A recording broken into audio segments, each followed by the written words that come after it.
आज short notice पे आए। आज मैं मईशत पे बात करना चाहता हूँ, क्योंकि मईशत की जो सूरत हाल है वो कोई हमारी सियासी मुल्क की जो सूरत हाल है उससे तो ज़्यादा मुख्तलिफ नहीं है और दिन ब दिन गंभीर होती जा रही है। सबसे पहले तो ये कि 4 अफसाने इस मुल्क को सुनाए गए मईशत के हवाले से, जिनका सच से कोई ताल्लुक़ नहीं था और वो सिर्फ़ अपनी नालायकी, ये जो इम्पोर्टेड हुकूमत है इसने अपनी नालायकी छुपाने के लिए की है। सबसे पहले ये आए, इन्होंने कहा जी मुल्क दिवालिया के करीब खड़ा है। मैं पूरी ज़िम्मेदारी से दिल पे हाथ रख के कहता हूँ कि तहरीक अदम एतमाद आने से पहले कोई 0% चांस था मुल्क के दिवालिया होने का। कोई ऐसी पेशन गोई नहीं थी, कोई ऐसी रिपोर्ट नहीं थी जो बताए कि मुल्क के अंदर कोई माशी बदहाली या माशी क्राइसिस आने वाला है। हम 6% सालाना के हिसाब से तरक्की कर रहे थे और इस वक्त अगले साल का जो हमारा टारगेट था वो 7 से 8% इकनॉमिक ग्रोथ का था। लेकिन आज सूरत हाल बड़ी मुख्तलिफ है। आज कहा जा रहा है कि 0.6% भी मौजूदा साल की अगर इकनॉमिक ग्रोथ का तरक्की की रफ्तार हो जाए तो बड़ी बात है। तो पहला अफसाना तो ये था कि मुल्क दिवालिया के करीब है। हालांकि तहरीक अदम एतमाद आते जब आ रही थी तो मुल्क के दिवालिया होने का दूर दूर तक कोई अंदेशा नहीं। दूसरा, कौम को ये बताया गया कि ये फ्यूल की सब्सिडीज़, यानी ये तेल महंगा नहीं किया इमरान खान ने तो उसकी वजह से क्राइसिस आ गया। जब अपने दौरे अपोजिशन में थे तो कहते थे जी महंगाई बड़ी कर दी है, तेल बड़ा महंगा कर दिया है। जैसे ही इक़्तिदार में आए तो कहा जी तेल महंगा नहीं किया इमरान खान ने। तो मैं उसकी भी आज आपको हकीकत बताऊं कि इमरान खान जो सब्सिडी दे रहे थे तेल पे, वो आपके बजट का 2% था। जो पूरा सालाना बजट बनता है ना वफाक का, उसका 2% था। और आपकी मईशत का जो पूरा हुजम है उसका 0.2% था। लेकिन उसके ऊपर बयानियाँ बनाने की कोशिश की गई अपनी नालायकी को छुपाने के लिए। अभी मैं आपको बताता हूँ उन्होंने किया क्या है। तीसरा अफसाना ये बताया गया कि कतर से कोई बड़े पैसे आ रहे हैं, कोई बड़े डॉलर आ रहे हैं। अब तो बाकायदा हमें पता लग गया है कि कतर से कुछ नहीं आ रहा। वो जितनी बातें थीं वो लॉन्ग टर्म इन्वेस्टमेंट की, शायद होएं शायद ना हो, ये खाली हाथ वापस आए। और जिस तरह कतरी ख़त एक वो पनामा लीक्स के अंदर एक अफसाना निकला था, उसी तरह ये कतरी इन्वेस्टमेंट भी और कतरी डॉलर भी एक अफसाना निकले। चौथा जो झूठ बोला गया और अफसाना बोला गया कौम के सामने, वो कहा गया कि जी IMF की डील जब होएगी तो फिर तरक्की की राहें खुल जाएंगी, फिर डॉलर 180 का हो जाएगा, फिर बहुत ज़्यादा सूरत हाल जो है वो बेहतर हो जाएगी। तो आपने देखा कि IMF का मुआहदा तो हो गया है, लेकिन डॉलर रोज़ 1.5 से 2 रुपये डिप्रीशिएट कर रहा है और मज़ीद महंगाई में इजाफ़ा होता चला जा रहा है। हम जब छोड़ के गए थे तो महंगाई जो थी वो 11-12% के करीब थी। इन्होंने कहा बजट के दौरान कि महंगाई अगले साल 11.5% होगी। मैंने उस वक्त भी प्रेस कॉन्फ्रेंस की और मैंने कहा कि ये 20 से 30% होगी। आज ये ख़ुद कह रहे हैं, स्टेट बैंक भी कह रहा है कि महंगाई 29.5% होगी। ये है CPI। अगर सेंसिटिव प्राइस इंडेक्स देखें जिसमें खाने पीने की अशिया और दूसरी एनर्जी शामिल है तो वो 45% होगी और ये मज़ीद अभी आगे की तरफ बढ़ रही है। तो ये जो कौम की आंखों में धूल झोंका गया और फिर TV पे आके ऐसे बताते हैं कि जी अदाकारी करके कि क्या बात है जी, ये बड़ा हम पे प्रेशर था, इमरान खान दिवालिया के करीब छोड़ गया, हमने तो इस मुल्क को बचा लिया, हम बड़े मुहिब्बे वतन हैं। बिजली की कीमत बतदरीज बढ़ती चली जा रही है। जितना इन्होंने पेट्रोल बढ़ाया इमरान खान ने अपने 3.5 साल में नहीं बढ़ाया। जितनी ये बिजली और गैस अभी तक बढ़ा चुके हैं इमरान खान ने 3.5 साल में नहीं बढ़ाई। जितना रुपया डी वैल्यू हो चुका है 42 रुपये सिर्फ 5 माह में, इतना इमरान खान के 3.5 साल में नहीं हुआ। जितना ये कर्ज ले चुके हैं 7,500 अरब, पाकिस्तान की तारीख का सबसे तेज़ी से बढ़ता हुआ कर्ज इस इम्पोर्टेड हुकूमत के दौर में है। 88 अरब रुपये यौमिया के हिसाब से हमारा कर्ज बढ़ रहा है। और कहने को ये आए थे बड़ा कॉम्पिटेंट बन के और बड़ा तजर्बाकार बन के। तो ये आपके सामने सारी सूरत हाल है जो मैंने पेश की। अब आप ये देखें कि जो आम अशिया हैं जिसके अंदर सबसे ज़्यादा जो आजकल लोगों को शशोपंज है वो बिजली के बिल्स पे है और होना भी चाहिए। जून के महीने में मिफ्ता इस्माइल साहब ने और ये सारी इकनॉमिक टीम ने ज़रूरत से ज़्यादा तेल मंगा लिया। वो ज़रूरत से ज़्यादा तेल जब आलमी मंडी अपने पीक पे थी उस वक़्त आया और 248 रुपये डॉलर के against LCR national bank of Pakistan ने उसकी रिटायर की इनके नाक तले, जिसकी वजह से आलमी मंडी में कीमतें नीचे जा रही हैं लेकिन पाकिस्तान में ऊपर जा रही हैं। फिर इन्होंने PDL लगाना शुरू कर दिया, आमदन कमानी शुरू कर दी। जिसके लिए हमें रोकते थे वो काम इन्होंने खुद कर दिया। हमने तो ये काम नहीं किया था, पर आपने ये काम शुरू कर दिया है। अब मुझे आप ये बताएं कि मईशत तो संभल नहीं रही, IMF का प्रोग्राम भी हो गया, ये जो फ्यूल सब्सिडीज़ थी वो भी ख़त्म हो गई, इमरान खान भी चला गया, कतर से भी आप हो आए, सारी आपने कीमतें भी बढ़ा रही, लेकिन मईशत तो संभल नहीं रही। तो मईशत इसलिए नहीं संभल रही कि नंबर एक तो आपके पास अहलियत नहीं है। इनके वज़रा सिर्फ, अभी भी मिफ्ता इस्माइल साहब ने प्रेस कॉन्फ्रेंस की, कौम इस वक्त महंगाई के बोझ तले मर रही है, इस वक्त आपकी मईशत डूब रही है। आज भी रुपया 1.5 से 2 रुपये अपनी कदर खो बैठा IMF की डील के बावजूद। और मिफ्ता शाह साहब आज आए हैं, फरागोगी के ऊपर इल्ज़ामात लगाए हैं और कहा कि उस्मान बुज़दार ने 14 लाइसेंस बेच दिए। ये इल्ज़ाम लगा दिया जी। ये आपका वज़ीर ख़जाना या मुशीर ख़जाना साहब जो हैं, ये उनकी कारकर्दगी है। ख़ुद कुछ कहने को नहीं है, अपनी कारकर्दगी दिखाने को नहीं है। और बिजली और गैस के वज़ीर तो सामने आते ही नहीं हैं। यानी बिजली एक तो आ ही नहीं रही, हमारे दौर में तो कभी लोड शेडिंग नहीं हुई। अब बताएं ना, आए थे, कहा था कि जी पावर प्लांट बंद पड़े थे, हमने सारे चला दिए। बिजली किधर गई है? बिजली मैं आपको बताता हूँ किधर गई है। महंगे तरीन पावर प्लांट लगाए गए, इम्पोर्टेड ईंधन पे, इम्पोर्टेड गैस पे, इम्पोर्टेड कोयले पे, जो आज बंद पड़े हैं। उनके कई 100 अरब रुपए माहाना कैपेसिटी पेमेंट्स जा रहे हैं। वो लगाए, आवाम पे बोझ डाला, बिजली की कीमत बढ़ाई, अब उनको बंद कर दिया और कह रहे हैं अब हम 10,000 मेगावाट के सोलर प्लांट लगाने जा रहे हैं, अब उनका बोझ डालेंगे। क्या उसमें भी अब टांका लगेगा, जिस तरह कौम को टांका आपने पहले लगाया था? तो मेरे दोस्तों साथियों, ये मईशत जो है ये तो संभल नहीं रही इनसे, और ये जो मर्ज़ी कर लें ये नहीं संभलेगी। उसकी बुनियादी वजह ये है कि इस मुल्क के अंदर एक तो अहल हुकूमत नहीं है, मुंतखब हुकूमत नहीं है। 85 जमातों वाला एक टोला जो है वो 350 के ऊपर हावी बैठा हुआ है। दूसरी वजह ये है कि इनका जो सारा का सारा दारोमदार है वो सियासत की तरफ है। सियासी अदम इस्तेकाम है मुल्क में, सबको पता है कि किस शहरी को उठाना है, किस पे तशद्दुद करना है, कौन सा चैनल बंद करना है, यूट्यूब कब बंद करनी है। इनके सारे वज़रा तो इन कामों पे लगे हुए हैं। आवाम को रिलीफ पहुंचाना इनके बस का तो काम नहीं है। ये तो, और इंतखाबात इन्होंने कराने नहीं, उससे ये भाग रहे हैं, क्योंकि इन्हें पता है कि इंतखाबात कराए तो इमरान आ जाएगा। तो मैं आपको ये बताना चाहता हूँ कि मईशत और सियासत मुल्क की ज़्यादा देर ऐसे नहीं चल सकती। ये सूरत हाल सस्टेनेबल नहीं है। ये जितनी मर्ज़ी TV पे आके अदाकारी कर लें, लोगों के पास जब बिल आते हैं, लोग जब बाज़ारों में जाते हैं। और मैं आपको एक और बात बताऊँ, कारोबार बंद हो रहे हैं, इंडस मोटर बंद हो रही है, आपके बड़े बड़े जो प्लांट्स हैं वो बंद हो रहे हैं। और ये हर तरफ यही हाल फैला हुआ है कि जो सनत इमरान खान के दौर में माल पूरा नहीं कर पा रही थी और उसको हम सस्ती बिजली के पैकेजेस दे रहे थे, जिसकी वो आज फ्यूल कॉस्ट एडजस्टमेंट इनके इंपोर्टेड ईंधन वाले प्लांट्स की वजह से, इनके महंगे ख़रीदे हुए ईंधन की वजह से उसके नीचे दब रही है। डिमांड नहीं है इकोनॉमी के अंदर, कैश की सर्कुलेशन ख़त्म हो चुकी है, उसके नीचे दब रही है। और वो ये जो डॉलर का रेट है, अब इस वक्त स्टेट बैंक ऑफ पाकिस्तान ने दोबारा अनऑफिशियली जो प्राइवेट बैंक्स हैं उनकी LCs रिटायर करने से इनकार कर दिया।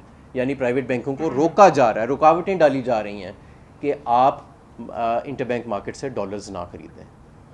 तो ये जब मुल्क को आप इस नहज पे ले आए, और ये वो मुल्क था जो 6% पे ग्रो कर रहा था, जहाँ पे 16 रुपये का बिजली का यूनिट था, जहाँ पे कोई लोड शेडिंग नहीं थी, जहाँ पे दूर दूर तक कोई दिवालिये का निशान नहीं था, सिर्फ एक शख्स को निकालने के लिए, क्योंकि वो खुददारी की बात करता था, सिर्फ एक बैरूनी आका की ख्वाहिश को पूरा करने के लिए पूरी मईशत को और पूरी आवाम को आज कीमत अदा करनी पड़ रही है, उस गलती की और उस मिस असेसमेंट की। तो मैं समझता हूँ कि हालात जिस तरफ आगे जा रहे हैं, ये अब एक कौमी फरीज़ा बनता जा रहा है कि इस हुकूमत को घर भेजा जाए। ये बात अब सिर्फ सियासत की नहीं है, बात मईशत की भी है। और मैं जिस कारोबारी महफिल में जाता हूँ, मुझसे सिर्फ एक सवाल होता है कि ये लोग घर वापस कब जाएंगे। किसी कारोबारी आदमी से आप पूछें तो वो आपको बताएगा कि किस बुरी तरह से मईशत को हैंडल किया गया, किस बुरी तरह से। 2 महीने तो इनसे यही फैसला नहीं हुआ कि इन्होंने IMF के पास जाना है कि नहीं जाना। फिर 2 महीने बाद इन्होंने कौम को ये बयानियाँ देना शुरू किया कि IMF के पास ना आ गए तो दिवालिया हो जाएगा। आज चले भी गए हैं, हर चीज़ महंगी कर भी दी है, फिर भी मईशत नहीं संभल रही। फिर भी आज आपके पास फाइनेंसिंग पूरी करने के लिए पैसे जो हैं उनका बंदोबस्त नहीं हो रहा। और YouTube बंद हो रही है और लोगों को पकड़ा जा रहा है, कभी एक चैनल बंद, कभी दूसरा चैनल बंद। ये आंख मचोली का खेल खेला जा रहा है शहरी हकूक़ के साथ। लेकिन मईशत जो है उसका दूर दूर तक हुई। आटा महंगा, घी महंगा, बिजली महंगी, गैस महंगी, हर चीज़ महंगी, बिजली है नहीं, 50 रुपये यूनिट, 54 रुपये यूनिट, आम आदमी कहाँ से बिजली दे। और इनके वज़रा दिलचस्पी भी नहीं रखते। हमने तो 1 रुपया बढ़ाना होता था, हफ्ता हफ्ता उसकी तैयारी होती थी कि कैसे उसको स्ट्रक्चर करें कि आम आदमी पे उसका बोझ ना आए। फिर डर डर के काबीना में लेके जाते थे, क्योंकि इमरान खान साहब जो है वो, उनकी पूरी काबीना जो है इमरान खान साहब समेत, वो उनकी कोशिश होती थी कि कोई भी बोझ ना डाला जाए आवाम के ऊपर। यहाँ पे तो बैठे बैठे पता लगता है सर्कुलेशन से समरी आई है, 5 रुपये बिजली बढ़ा दो, 53% गैस बढ़ा दो, लोड शेडिंग कितनी आ रही है, कितनी जा रही है, कोई पूछता ही नहीं अब। यानी हमारे दौर में 1-2 घंटे के लिए लोड शेडिंग चली जाती थी तो रात को टॉक शोज़ होते थे कि जी LNG नहीं खरीदी, ये कर दिया जी, वो कर दिया जी। आज दिन में 12-12 घंटे बिजली नहीं आती, और जिस टाइम पे बिजली आती है तो 55 रुपये का यूनिट है। लेकिन खौफ का ये आलम है कि अब सवालात नहीं हो रहे। लेकिन बहरहाल हम तो सवाल करने के लिए तैयार हैं, और हम इंशाल्लाह ताला करते रहेंगे। और हम ये भी इस हुकूमत को बता दें कि जिस तरीके से आपने मईशत का कत्ल किया है, आपने इस मुल्क के शहरी हकूक़ का तो कत्ल किया है, आप उसके कातिल तो हैं। आपने आइन की जिस तरह बेहुरमती की है, आपने कवानीन की जिस तरह बेहुरमती की है, शहरी हकूक़ की पामाली की है, सियासत को जिस तरह आपने एक फ़ाशिज़म और मार्शल लॉ दौर की याद दिलाई है, आप माशी कातिल नहीं हैं। ये मईशत को आपने कत्ल किया। ये अब कहना छोड़ दें दिवालिये से बचाया, ये किया, कोई दिवालिये के करीब नहीं था। मैं हलफ से कहता हूँ कि 4 मार्च को जब अदम एतमाद है, ये कोई दूर दूर तक दिवालिये का चांस नहीं था। ये आपकी वजह से ये मुल्क यहाँ इस नहज तक पहुँचा है। तो अभी भी इनके पास सलाहियत नहीं है, और जितनी जल्दी ये घर जाएंगे और जितनी जल्दी आम इंतखाबात होंगे, उतनी जल्दी हम नुकसानात से रिकवरी अपनी शुरू कर सकते हैं। खुदा ना खास्ता हम दोबारा जिस डगर पे चल पड़े हैं, वो टाइम दूर नहीं है कि जब हम पॉइंट ऑफ नो रिकवरी से आगे चले जाएंगे। एक पॉइंट आता है कि जब आपके पॉलिसी एक्शंस इनइफेक्टिव हो जाते हैं, जब जो भी हुकूमतें करें, इंटरेस्ट रेट्स को ऊपर नीचे करें, या स्टेट बैंक इंटरवीन करे फॉरेन एक्सचेंज मार्केट्स के अंदर, या आप बजटरी मेजर्स, फिस्कल मेजर्स लें, ये मेजर्स फिर नाकाफ़ी रह जाते हैं, और हम उसके दिन ब दिन करीब तर पहुँचते जा रहे हैं। इस वक्त मार्केट सेंटिमेंट टर्न नहीं हुआ आपके IMF के अंदर जाने से, क्योंकि आपने बीमारी का डायग्नोज ही ठीक नहीं किया। ये सियासी अदम इस्तेकाम जो आप पैदा करके लाए हैं, उसके बाद इकोनॉमिक अनसर्टेनिटी जो आप लेके आए हैं, ये बुनियादी वजह उसकी है। तो इस वक्त अना अपनी छोड़ दीजिए, वरना आपको इस मुल्क से निकालने के लिए, इस हुकूमत से निकालने के लिए, ये ना हो कि सियासत को मज़ीद कशीदगी की तरफ सियासत चली जाए, उससे और ज़्यादा नुकसान जो है वो होगा। जी, सवाल आ जाए। 54 रुपये का, हाँ जी। दूसरा मिफ्ता इस्माइल साहब ने अपनी प्रेस कॉन्फ्रेंस में कहा कि जितनी ज़्यादा ग्रोथ होती है उतने ज़्यादा कर्जे चढ़ते हैं, उसकी वजह से पाकिस्तान दिवालिया होने जा रहा था। आज उन्होंने प्रेस कॉन्फ्रेंस का तो जो आपकी 6% ग्रोथ थी, उन्होंने कहा पाकिस्तान की मैक्सिमम ग्रोथ 4% की होनी चाहिए ताकि सस्टेनेबल हो जाता है। इस पर थोड़ा सा ज़्यादा देखिए, पहली बात तो ये है कि ये अजीब व गरीब सी कैलकुलेशंस हैं इनकी, मिफ्ता साहब की, जो समझ नहीं आती। जब ये अपोजिशन में थे तो कहते थे 12 रुपये का यूनिट होए तो सारे मसाइल बिजली के हल हो जाएंगे, और ये IMF प्रोग्राम से निकलने के दर्स भी देते थे, और कहते थे कि तेल की कीमतें नहीं बढ़ानी चाहिए, PDL नहीं लगाना चाहिए। अब 12 रुपये का छोड़ के आपने ख़ुद बता दिया कि 54 रुपये नहीं 58 रुपये बिजली के बिलों का अब यूनिट हो गया है। तो मैं तो नहीं समझता कि मिफ्ता साहब की किसी बात को कोई अब संजीदा लेता है, और जो मिफ्ता साहब की बात को संजीदा लेता है उसको ख़ुद कोई संजीदा फिर नहीं लेता होगा। मैं समझता हूँ कि ये तो सिर्फ़ एक सर्कस हमारे आगे लगाया गया है, एक फ़साड है, और इनके हाथ में अब ये मईशत का कंट्रोल जो है वो इनके हाथ से बिल्कुल निकल चुका है। देखें, फ़ाइनेंस मिनिस्टर या मुशीर जो होता है उसकी इफ़ेक्टिवनेस ख़त्म हो जाती है जिस वक्त उसकी क्रेडिबिलिटी मार्केट में कोई नहीं रहती। और ये मिफ्ता अकेले की बात नहीं है, मुझे पता है कि उनके ख़िलाफ़ कैंपेन चली हुई है उन्हीं की पार्टी में कि इनको हटा के सागडार को लाया जाए, और उसके पीछे शायद और अज़ाइम भी बड़े हैं, पावर पॉलिटिक्स है और शायद दूसरे खेल खेले जा रहे हैं। लेकिन वो इनसे भी बड़े डिज़ास्टर हैं। उन मौसूफ़ जो हैं वो सिंगल हैंडेडली, उन्होंने, वो आर्किटेक्ट थे 2018 के क्राइसिस का, जिसको बड़े मुश्किल से जहाँ से हमने इकॉनमी को स्टेबलाइज़ किया और वापस 6% ग्रोथ पे लेके आए, और वापस हम रिज़र्व्स को ऑल टाइम हाई पे लेके गए। तो ये जो बातें कर रहे हैं कि जी 4% से ज़्यादा ग्रोथ नहीं हुई, अब भाई आप तो 0.6% पे ले गए हो आप ग्रोथ, अब क्यों 7,500 अरब रुपया कर्जा आपका बढ़ गया? अब क्यों बढ़ गया आपका 7,500 रुपया कर्जा? अच्छा हमारे साहब ये बताइएगा कि तहरीक इंसाफ किस चीज़ की मुंतज़िर है? अगर आपके बकौल 5 माह में इकॉनमी वर्स्ट तरीन हालात पे चली गई है, ग्रोथ 6 से 0.06 पे चली गई है, रुपया नीचे चला गया है, डॉलर ऊपर चला गया है, बिजली का यूनिट 50+ पे चला गया है, कितना मज़ीद इंतज़ार करेंगे कि आवाम की जब चीखें निकलें तो फिर ही तहरीक इंसाफ अगर अमली तौर पर कुछ करना चाहती है, या किसी इशारे का या किसी और चीज़ का देखें मुंतज़िर है? ये इस कौम की खुशकिस्मती है कि इसका लीडर एक पुरअमन जमहूरी रवायात में यकीन रखने वाला और आइन और कानून में यकीन रखने वाला इमरान खान है। जितनी पॉपुलैरिटी आज इमरान खान की है और जिस तरह एक ट्वीट के ऊपर सुबह 2 बजे इमरान खान के लोग बाहर निकलते हैं, अगर इमरान खान का जहन फाशिस्ट होता इन लोगों की तरह तो अब तक इस मुल्क के अंदर खूनी इनकलाब आ चुका होता। अगर खून खराबे को इस वक्त कोई चीज़ रोक रही है तो वो इमरान खान की पुरअमन शख्सियत, इमरान खान का जो आइन और जमहूरी रवायात के साथ लगाव है, और सबसे बढ़ के कानून और रूल ऑफ लॉ की जो वो बात करते हैं। हम नहीं चाहते कि मामलात को उसने, वरना क्या मुश्किल है KPK में और पंजाब में हमारी हुकूमत है, इमरान खान एक कॉल दें पूरा पाकिस्तान बंद हो जाता है। लेकिन हम चाह रहे हैं कि हम पुरअमन तरीके से आम इंतखाबात के साथ एक जो आइन में जमहूरी तरीका दिया गया है उस पर हम बात करें। देखें, अगर आप लोगों को एक दीवार के साथ धकेलेंगे, और अब इमरान खान को और उनके साथियों को जो आपने धकेला है वो तो सबको पता है, लेकिन अवाम को भी धकेला जा रहा है। अब ये लड़ाई इमरान खान के साथ नहीं है, ये जंग अवाम के साथ लगाई हुई है इन्होंने। इनका ख्याल है कि अवाम इमरान खान के साथ खड़ी है, हम बंद दरवाज़ों में बैठ के यूट्यूब बंद करके चैनल बंद करके हम शायद काबू कर लेंगे इस मुल्क की सियासत के ऊपर। तो ये जंग एक्चुअली सिर्फ हमारे साथ नहीं है, ये पूरे मीडिया और पूरी अवाम के साथ जंग लगाई हुई है इन्होंने। हम चाहते हैं कि अकल के ये नाखुन लें। ये बहुत बड़ा मुल्क है, 5वां बड़ा मुल्क है दुनिया का, 22 करोड़ लोग हैं। ये लोगों को अगर आप दीवार से लगाएंगे तो ये मामलात किसी भी तरफ जा सकते हैं। अच्छा भाई, रिसेंटली इमरान खान ने फैसलाबाद में ना पाकिस्तान आर्मी की क़यादत के ऊपर बात की है और बड़े तहफ़्फ़ुज़ात का इज़हार किया है। आप खान साहब की जो स्टेटमेंट है आपने सुनी होगी यकीनन, क्या आप खान साहब की स्टेटमेंट के साथ खड़े हैं? देखें, बात ये, हम खान साहब की स्टेटमेंट को क्लैरिफाई भी कर चुके हैं और खान साहब खुद भी कर चुके हैं। कल पेशावर के जलसे में उन्होंने साफ कह दिया कि यार ये मेरा वतन है, मेरी आर्मी है, और हम वो लोग हैं जिनका बाहर कोई एक साइकिल भी नहीं है उनकी पड़ी हुई, या हमारा कोई बाहर ऑफशोर अकाउंट नहीं है। हमारा जीना मरना इसी मुल्क में है और हम कुर्बानियाँ दे के, हमारे बुज़ुर्ग जो हैं यहाँ माइग्रेट करके आए थे, इमरान खान साहब के भी, हम सब के भी। तो ये हमारा मुल्क है, ये हमारा वतन है। और ऐसी अब आप देखें, जनरल मुशर्रफ ने NRO दिया था ना, NRO दिया था ना 2 जमातों को, और ये 2 जमातें तो खुद अपने आप को NRO दे चुकी हैं और अब ये चाहते हैं कि इसी को आगे कंटिन्यू किया जाए। तो उसके ऊपर बात हो चुकी है। अब इस वक्त बात यह है कि डूबती मईशत, डूबती सियासत, डूबती मकबूलियत है पूरी PDM की 12 जमातों की। वो डेस्परेटली वो और उनके चेले चांटे को शोशा ढूंढ रहे हैं कि इमरान खान पे लगाया जाए, वो कामयाब नहीं हो पा रहे।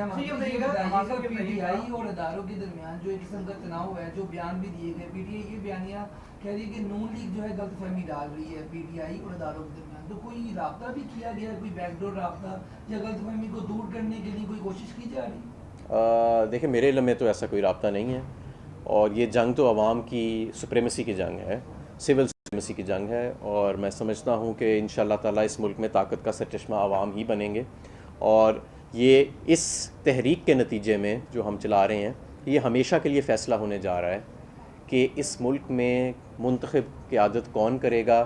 वो कोई बैरूनी क़ुव्वत या बंद कमरों में नहीं होएगी, वो आम आवाम करेगी, वो आप सब लोग करेंगे। ये आवाम जो देख रही है, ये लोग अब मुंतखब करेंगे हुक्मरानों को, और कोई चैनल जो है वो बिला वजह बंद नहीं हो सकेगा, कोई यूट्यूब को बंद नहीं कर सकेगा, कोई जुर्रत नहीं कर सकेगा। ये जंग इस चीज़ की है, और इंशाअल्लाह ताला ये जंग, इसी को हम हकीकी आज़ादी कहते हैं, और इंशाअल्लाह ताला इस हकीकी आज़ादी में हम कामयाब होंगे। अच्छा, ये बताइएगा कि क्या आप समझते हैं कि जब आप इक़्तिदार में थे तो कोई आपका फेवरेट आर्मी चीफ था, और एक्सटेंशन की बात होती है, क्या उनको एक्सटेंशन मिलनी चाहिए या कोई नया आर्मी चीफ आना चाहिए? जो आइन और कानून के मुताबिक है वो होना चाहिए। प्रोफेशनलिज्म और मेरिट को देखना चाहिए, सामने रखना चाहिए, और पसंद नापसंद जो है वो ज़ाती पसंद नापसंद पे नहीं होना चाहिए। हम आपका ये बताइएगा कि अगर आप लोगों की हुकूमत आती है तो आप समझते हैं कि मार्केट में इतना पोटेंशियल है कि जितना इस टाइम डार्क पिक्चर दिखाई जा रही है और महंगाई हो रही है, इसको कंट्रोल किया जा सकता है, और दूसरा जितना इन्फ्लेशन हो रही है,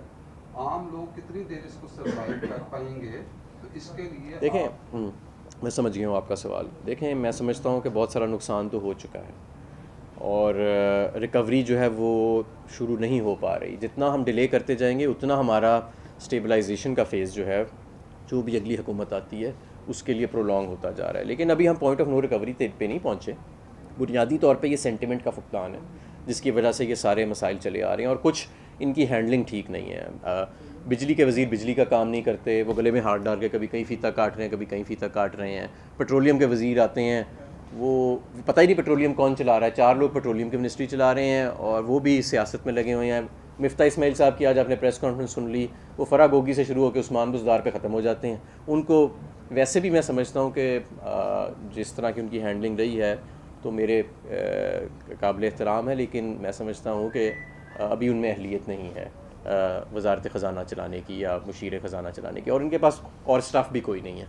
तो मैं समझता हूँ कि अगर कोई अच्छी हुकूमत आए जो संजीदा बैठे, कंसर्टेड एफर्ट करे, तो बिल्कुल मामलात बेहतर हो सकते हैं, सेंटिमेंट भी टर्न हो सकता है। एक क्लियर 5 साल का रोड मैप होए, क्लियर मैंडेट हो किसी हुकूमत के पास, तो मामलात ठीक तरफ जा सकते हैं। इस मुल्क में बहुत पोटेंशियल है। मैं आपको पूरे दावे से कहता हूँ कि अगर हमारी हुकूमत रह जाती तो हमने 6% से ऊपर अगले साल की ग्रोथ रेट इंशाल्लाह ताला अचीव करनी थी। और ये जो अभी आपको नज़र आ रहा है ना कि हम नियर डिफ़ॉल्ट गए हैं और ये फिर IMF होना है नहीं होना, इसका जो 4 महीने का एक नस्ल चलती रही है, ये चीज़ें नहीं होनी थी। हमारे जो कैपिटल फ़्लाइट हुई है वो नहीं होनी थी। इतनी ज़्यादा पॉलिटिकल अनसर्टेनिटी और इकोनॉमिक अनसर्टेनिटी नहीं आनी थी, और मामलात बेहतरी की तरफ ही जाने थे। अभी भी हमारे मुल्क में कैपिटल फॉर्मेशन हो रही होनी थी, इंडस्ट्रियलाइजेशन हो रही होनी थी। तो ये चीज़ें, इनको बहरहाल एक पटरी से उतारा गया और बहुत ज़्यादा नुकसान पहुँचाया गया। फौरी तौर पे पटरी पे वापस आने की ज़रूरत है। ये लोग नहीं कर सकते, ये रजीम नहीं कर सकती। अच्छा, हम आगे ये बताइएगा, इसहाक डार साहब ने जो इकोनॉमी के लिए बेहतरी के लिए तजावीज़ दी थी, वो 22 के 25 नकात कहते थे, तो क्या वजह हुई है कि मुफ्ता इस्माइल साहब ने वो? देखें, ये इनकी आपस में पावर पॉलिटिक्स चल रही है। वो एक ग्रुप को रिप्रेजेंट करते हैं, ये एक ग्रुप को रिप्रेजेंट करते हैं। वो फ़र्क कमर्शियल इंटरेस्ट को रिप्रेजेंट करते हैं, ये शायद फ़र्क को करते हैं।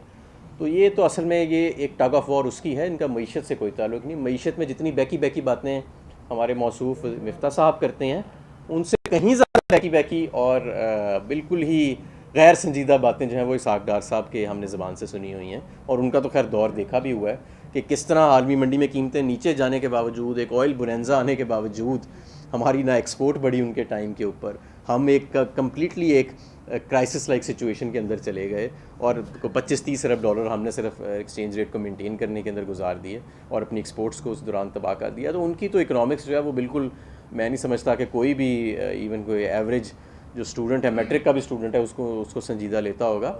बहरहाल, लेकिन मैं आपको ये ज़रूर बताऊँ कि इस मामलात को पटरी पे वापस लाने की जल्द अज जल्द ज़रूरत है, वरना इमरान खान लोगों को सड़कों पे निकाले ना निकाले, लोगों ने खुद सड़कों पे निकला। अच्छा, ये कहना कि आपने अपने दौर में के बड़े मुतहरिक मेंबर भी रहे हैं। जब जनरल कियानी को एक्सटेंशन दी गई थी जरदारी हुकूमत में, तो ये कहा गया था मुल्क नाजुक तरीन हालात से गुजर रहा है, ऑपरेशन राह रात जारी था। जब आपकी हुकूमत में जनरल बाजवा को एक्सटेंशन दी गई तो तब भी ये कुछ आपके गुजरा ने कहा कि नाजुक तरीन हालात ऐसे हैं। अब आप ये बताइएगा, आधा मुल्क सैलाब में डूबा हुआ है, उधर से तालिबान वाला इशू उठा हुआ है, इंडिया का इशू उठा हुआ है, अमेरिका का इशू है, तो अब उससे ज़्यादा हालात नाजुक नहीं है। और क्या समझती हैं कि अगर मौजूदा हुकूमत फैसला कर देती है 1 साल मुद्दत में मजीद एक्सटेंशन की, तो आपका मौक़िफ़ क्या होगा पार्टी वाइज? और जब आपने दी थी तो तब कोई बहस हुई थी कि हमें देनी चाहिए? देखिए, इस वक्त जो सियासी कशीदगी मुल्क के अंदर मौजूद है वो पहले मौजूद नहीं थी, और मैं समझता हूँ कि आर्मी के अंदर बड़ा स्मूथ ट्रांजिशन ऑफ पावर का मेकनिज़म मौजूद है। और जो एक्सटेंशंस होती हैं वो बहुत इस तरह हमने भी बिल्कुल की हैं, इन्होंने भी की हैं, लेकिन बार बार एक्सटेंशन से इदारे ही अंडरमाइन होते हैं। और हमें जो एक रूल बुक के तहत हमें चलना चाहिए, और बल्कि मैं तो ये कहूँगा कि इन चीज़ों को कोडिफाई कर देना चाहिए, इनके लिए कवानीन बना देने चाहिए कि किन सूरत हाल में ये होनी चाहिए एक्सटेंशन, किस सूरत हाल में ये नहीं होनी चाहिए। इस तरह ये मामला, इसको सियासत की नज़र नहीं कर देना चाहिए। अच्छा हमाद साहब, ये एक मुखालिफिन का आपका कहना है कि आपने अपने दौर में LNG दरामद नहीं की, जिसकी वजह से ये सारी चीज़ें और ये जो क्राइसिस है इसको एक वजह बताया जाता है, क्या कहें? देखिए, हमारे दौर में तो अगर हमने नहीं की थी तो हमारे दौर में तो ऐसा कोई क्राइसिस नहीं आया, फिर हमारे दौर में ही आ जाता ना। ये आए हैं तो ये सारे क्राइसिस आए, और वैसे भी हमारे LNG के 80 से 90% तो लॉन्ग टर्म कॉन्ट्रैक्ट्स हैं। और बाकी हमने 10% सिर्फ यानी 1-2 कार्गोज़ हमने लेनी होती हैं स्पॉट के ऊपर, और स्पॉट कार्गो जो है वो 2-3 माह से पहले कोई भी दुनिया का मुल्क नहीं खरीदता। यानी अभी जो स्पॉट कार्गो पहुंचेगी जो इन्होंने नहीं ली वो 2 महीने पहले लेनी चाहिए थी। तो ये तो बिल्कुल एक ब्लूमबर्ग का स्टीफन जो है एनर्जी एनालिस्ट, उसने वज़ीर आज़म साहब को ट्विटर के ऊपर एक दफ़ा बड़ा कैंडिडली इसके ऊपर जवाब भी दिया था कि ये जो आप LNG के ऊपर बातें कर रहे हैं ये ठीक नहीं है, फिर उन्होंने बातें करनी बंद कर दी थी। असल में प्रॉब्लम ये हुआ कि जो मुस्लिम लीग नून ने 3 मुआहदे किए थे LNG के लॉन्ग टर्म के, उनमें से 2 जो हैं वो मुआहदे ऐसे थे कि जितनी देर उन मुआहदों से सस्ती थी इंटरनेशनल मार्केट वो हमें महंगा माल बेचते रहे, जैसे ही उन मुआहदों से इंटरनेशनल मार्केट महंगी हुई और वो मुआहदे सस्ते हुए उन्होंने डिफ़ॉल्ट कर दिया। तो ये सारा क्राइसिस जो है बेसिकली उसकी वजह से आया। फिर ये लोग जब आए तो इनसे मामलात से इससे संभल नहीं सके, पहले महंगी ले ली फिर ली नहीं। अच्छा हमारे भाई ये बताएं कि जो इमरान खान पर 4 से 5 केसेस चल रहे हैं, अगर उनकी महफिली होती है तो PTI जो बाद का नाम है वो बताए ज़रा कि इमरान खान के PTI बाद कौन होंगे जो लीड करेंगे। आप इस चीज़ की परवाह ना करें। इमरान खान साहब जो हैं वो इंशाअल्लाह ताला मौजूद हैं और पूरी तरह मौजूद हैं, और ये इंशाअल्लाह ये हमारी जमात एक जमहूरी जमात है, डायनेस्टिक पॉलिटिक्स नहीं है, हर चीज़ यहाँ पे मौजूद है।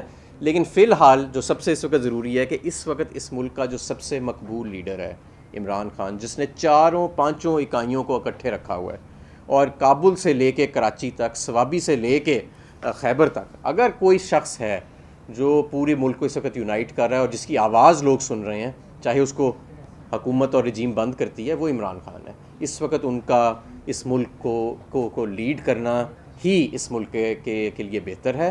इसके अलावा अगर कोई भी ये फार्मूला निकाला जाता है या कोई चालाकी दिखाई जाती है तो फिर नुकसान की तरफ हम जाएंगे। तो हालात बिल्कुल नाजुक हुए हैं सियासी और PDM और नून लीग तो वैसे ही बिल्कुल, तो इन हालात में क्या नवाज शरीफ की वापसी मुमकिन नज़र आ रही है? मैं आपको बताऊं, नवाज शरीफ की वापसी हो या ना हो, नवाज शरीफ साहब किस्सा माजी हो चुके हैं। उनकी आवाम के अंदर कोई मकबूलियत नहीं है, ना उनके ख़ानदान की अब मकबूलियत रही है। उनकी जमात इस वक्त पाकिस्तान की सबसे काबिल नफ़रत जमात है। तो मेरे ख्याल में तो ये एजेंडा ही नहीं है। ये जो लोग बात करते हैं आए ना आए, वैसे तो उनको आना चाहिए और अपनी सज़ा पूरी काटनी चाहिए।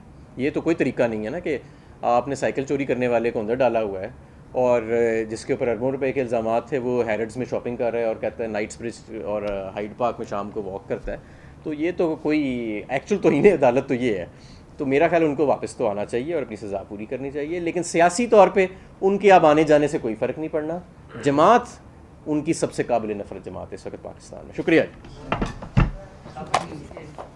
हाँ जी, आ गई है।